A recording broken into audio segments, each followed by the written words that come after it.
Sa pelikulang ito, ang pangalan ng magiting na babae ay si Lucy. Ang kanyang kaibigan ay isang drug dealer at magnanakaw.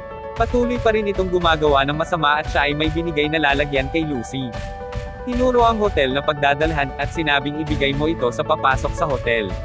Kapalit ang $1,000 para sa trabahong ito. Kanyang sinabi sa kaibigan na ayaw niyang gawin ito, kaya't pinoses ang lalagyan sa kanyang braso. Ang case ay hindi niya matanggal sa kanyang kamay. Kaya siya ay pumasok sa loob ng hotel at sinabi sa receptionist na meron siyang kikitain sa loob. Sila ay nagpunta sa labas at nakita na ang kanyang kaibigan ay binaril na naging sanhi ng pagkamatay nito. Kanilang pinilit na sumama si Lucy. Siya ay dinala sa isang kwarto at pinaupo. Sinabihan siyang buksan ang case at sila ay nagtago sa pag-aakalang ito ay pampasabog. Sila ay tinatanong ni Lucy kung ito ba ay pampasabog, bakit kayong lahat ay nagtatago. Sumagot ang lalaki na ang iyong kaibigan ay hindi mapagkakatiwalaan. At tinanong niya ang code ng lock para mabuksan ito. Nabuksan niya ang case matapos malagay ang code. Tinanong ng mga lalaki kung ano ang laman ng kahon. Ang laman ng kahon ay may 4 na pakete ng kulay asol na droga. Ang lalaki ay pumunta sa harapan ni Lucy at tinanong kung pagsisilbihan mo ba kami. Nang sinabi ni Lucy na hindi, siya ay sinuntok ng lalaki kaya siya ay nawala ng malay. At nang siya ay magising, napansin niya na ang kanyang tiyan ay inoperahan ng kung sino.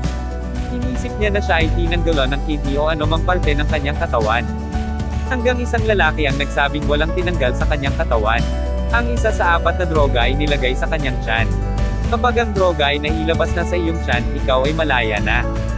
3 lalaki ang dumating at ang natitirang droga ay pinasok din sa kanilang tiyan. Sinabihan silang 4 na kapag nadala na nila ang droga sa sinasabing lugar sila ay malaya na. At kung sino man sa inyo ang mandaraya sa amin, ang address ng inyong mga pamilya ay nalalaman namin, sila ay aming tatapusin. Silang 4 ay pinaghiwa-hiwalay habang ang kanilang mga ulo ay natatak. May 2 lalaki ang nakatayo sa harap niya nang siya ay matanggalan ng taklop sa mukha. Siya ay ikanadina ng mga ito at ang isa rito ay nagpakita ng kawalang respeto sa babae. Nang sinubukan niyang tumakas, ang lalaki ay nahuli siya at siya ay sinipa-sipa sa kanyang sikmura. Sa kanyang sikmura ay nabutas ang droga na nakabalot at nagsimula itong kumalat sa kanyang katawan. Sa kabilang banda, isang scientist ang tumatalakay tungkol sa utak ng tao at sinasabing ang tao ay nasa 10% lamang ang gumaganang utak. Nagbago lamang ang porsyento nang magsimulang makaimbento ng mga gadgets at mga sasakyan na lumilipad. Sinabing ang dolphin ay may talinong 20% na utak na kayang makipag-usap sa iba pang katulad niya. Kung ang tao ay kayang matukoy ang buong katawan, ginagamit ang 20% utak nito. Salungat sa nangyayari kay Lucy dahil ang droga ay kumalat na sa kanyang sikmura. Sa ngayon ang kanyang utak ay gumagana na ng 20%. Sobrang gaan at ang utak ay napaka-aktibo. Siya ay direktang umupo at nang lumapit ang lalaki kanya itong sinipa sa sikmura nito. Umarte ng parang ayaw niya ng masaktan at nagpapakita ng hindi mawaring paggalaw. Nang makalapit sa lalaki, kinuha ang baril nito at pinatay bago umalis sa lugar na iyon. Siya ay pumuntang ospital para ipatanggal ang droga na sumabog sa kanyang sikmura. Ang droga ay hindi pa nauubos sa kanyang tiyan at mayroon pa ring natitira dito. Ang mga doktor ay may kasalukuyang inooperahan sa mga oras na iyon. Tiningnan ng mga screen at nalaman niyang hindi na mabubuhay ang pasyente. Kaya't kanyang binaril ang pasyente. Sinabihan siya ng doktor na maging kalmado at sisimula na ang kanilang operasyon. Sinabi sa kanyang ina ang mga nangyayari habang sila ay magkausap sa telepono. Ang kanyang ina ay nabigla na kung paano niya naaalala ang mga pangyayari noong siya ay wala pang 1 taong gulang pa lamang. Ang utak ni Lucy ay lalo pang gumana, ang lahat ng mga alaala ay bumabalik.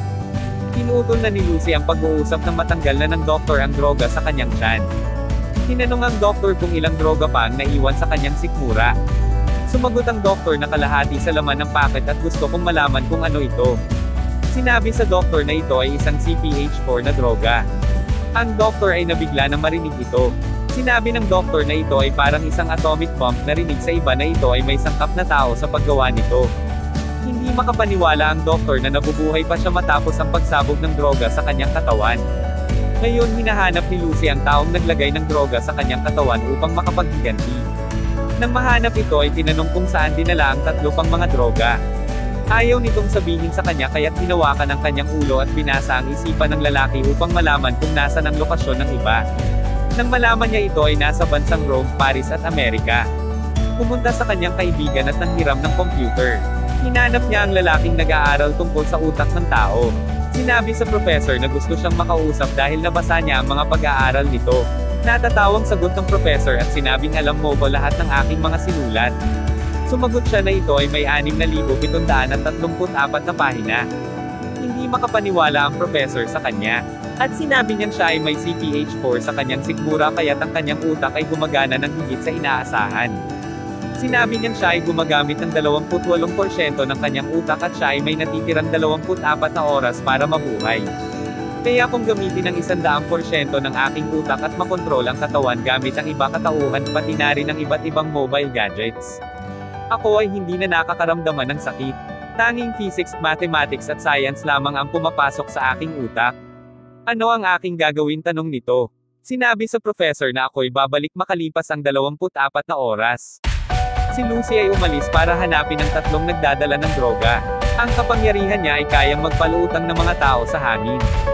Ang isang pulis ay sinamahan siyang hanapin ang mga may dala ng droga. Ang professor at mga kasama nito ay nag-aantay. Isiniwalat ni Lucy ang impormasyon tungkol sa mathematics at science na nagdulot sa kanila ng pagkamangha. Sa mga oras na iyon, ang mga may-ari ng droga ay pumunta doon. Sinabi ng officer na hindi niya kayang pigilan ang mga lumulusob. Kailangan niya ng masipsip ang 3 natitira pang droga. Tinanong ng professor kung ito ba ay okay lang sa'yo. Sumagot na oo, ang kailangan kong makumplito ang 100% ng aking utak. Mamaya ay ibibigay ko sa iyo ang pagmamay-ari ng aking kaalaman matapos kong mabuo ang supercomputer na magagamit ng sangkatauhan. Pagkatapos ay sinipsip ng kanyang katawan ang natitirang 3 pakete ng droga. Ang kanyang utak ay gumana ng mabilis at siya ay nagpalitan niyo bilang makina para makagawa ng isang supercomputer. Siya ngayon ay nasa 99% ng kanyang utak at nagsimula ang paglalakbay at bumalik sa nakaraan. Ang oras ay kanya nang napokontrol. Unang nakita ang mga sinaunang mga tao at mga dinosaur at ang lalaki na nauna dito sa planeta. At kanyang inobserbahan ang pagkakagawa ng mundo. Nang siya ay makabalik nakita ang lalaki na naglagay sa kanya ng droga. Nang siya ay binaril ng lalaki si Lucy ay biglang naglaho. Dumating ang pulis at binaril ang lalaki. Pagkatapos ay nagawa ni Lucy ang supercomputer at binigay ito sa professor. Ang buong kaalaman ni Lucy ay nakalagay sa binigay niyang drive. Ang pulis ay tinanong siya kung nasaan na. At isang text message at dumating na nagsasabing I am everywhere. At doon na po nagtatapos ang kwento. Maraming salamat po sa inyong panunood.